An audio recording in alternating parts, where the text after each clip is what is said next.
The Clintons are doubling down on their push for public hearings as they are set to testify in a closed-door deposition before the House Oversight Committee on convicted sex offender Jeffrey Epstein. Meanwhile, the Republican and Democratic lawmakers behind the bipartisan Epstein Transparency Act, well, they're requesting a meeting with the Deputy Attorney General to ask why exactly the senders of some of the emails have been redacted. They argue that, quote, concealing the reputations of these powerful men is a blatant violation of the act. I want to bring in one of those lawmakers, Democratic Congressman Ro Khanna of California. Congressman, I am so happy, relieved to talk to you about all of these topics because they're what everybody cares about. Have you heard anything back from Deputy Attorney Blanche since you requested the meeting? Because as people who have my job are going through these emails, some of the most disgusting, offensive ones, it boggles the mind why the sender's name is blocked out. That's no victim. As bad as I thought the release was, it has been worse than even I anticipated and many of the survivors anticipated. We have been in contact with Deputy Attorney General Blanche. They have been responsive. We're working on a meeting for me, Representative Nancy Mace, who was one of the signers of the discharge petition, and Thomas Massie, to go in to see these unredacted documents and to ask them why have they blocked out the names of people who sent Jeffrey Epstein emails saying that they enjoyed the night with a, quote, naughty girl, or they enjoyed seeing a 9-year-old Brazilian. And now you have Epstein's name there and the sender blocked. It makes no sense, and we want to understand why. You mentioned Nancy Mace. Have any of your Republican colleagues who helped push this bill, what was it, 2-3 months ago, have any of them backed off? Because I know it was just 2 weeks ago, Lauren Boebert said she's washing her hands, you know, there's nothing more she can do.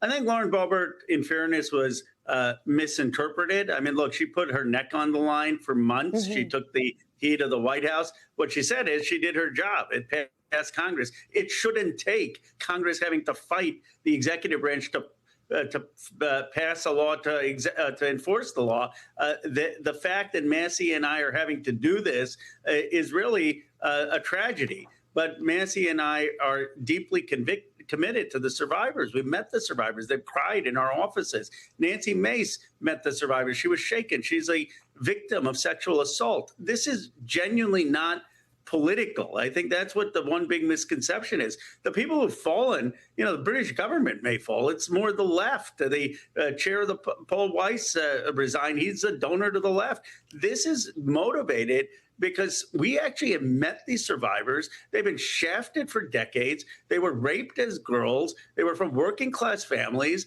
And it is a awful look for the rich and powerful elite in our country, from tech, from finance, from real estate, who got away with this. From art, from law, from entertainment, from politics, it's really about the sphere of power and influence. So you have these questions about the redactions and obviously the 3+ million pages we haven't gotten yet. How are you going to get these questions answered when the DOJ is saying they are not releasing any more and the president says the country should move on? Well, first, by law, they have to give Congress an explanation within 15 days. Now, it hasn't been 15 days yet, but they need to explain why those redactions were made. Second, even Blanche is saying there's some more documents they need to release.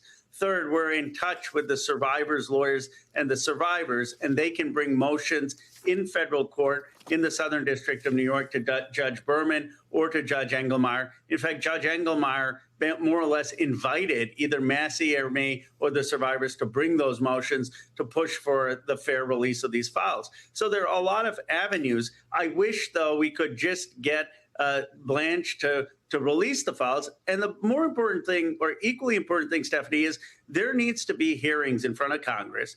Every person whose name is in those files who said, I want to go to that island to Epstein, or I want to go to one of those parties where underage girls were, they need to be hauled in front of Congress. They need to be asked questions. What did you see? What did you do? What do you know? Who was raping these underage girls? They can't just go in hiding for 2 years. That's what happened in Me Too. Oh, let's just go in hiding and then let's rehabilitate ourselves in 2 years. No, people are tired of that. They want accountability and they want answers.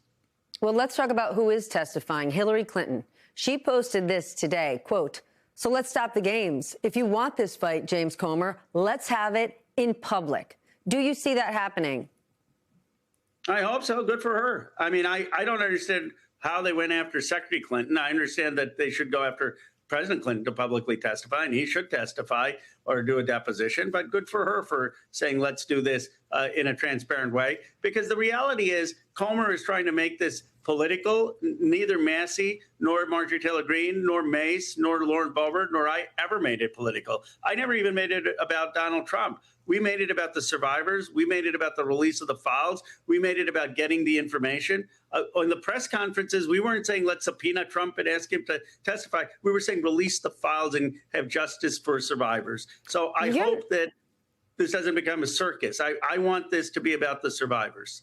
You're not asking to subpoena President Trump. However, President Bill Clinton is being called to testify under the threat of contempt. Does that not set a precedent for Trump to have to testify once he leaves office? Well, he absolutely now is going to have to testify, and that's why he doesn't want Clinton to testify. And you can bet that when we have Chairman Garcia, he's going to call Donald Trump to testify, as he should. I mean, now, he does have answers and that he needs to answer for in terms of what happened in Epstein. And I do believe that it's appropriate for President Clinton to be testifying. My point is that that should not be the focus. The focus of this should not be political. The focus should be what happened to these young girls who are now women, who raped them. Why was it that 1,200 survivors plus over decades took place in America? And what does this say about our elite? Like, how shallow, reckless, self-entitled, arrogant is America's elite that they did this for decades and no one blew the whistle? I mean, no one said this Epstein guy, you shouldn't be taking his money. You shouldn't be going to this island. You shouldn't be trading Baudry emails. You shouldn't be soliciting him for dating advice. He's a convicted pedophile. And you have people at the highest levels in our universities and in the media and in technology and finance all thinking this is totally normal. Like, we have a moral crisis in America of who is our governing elite.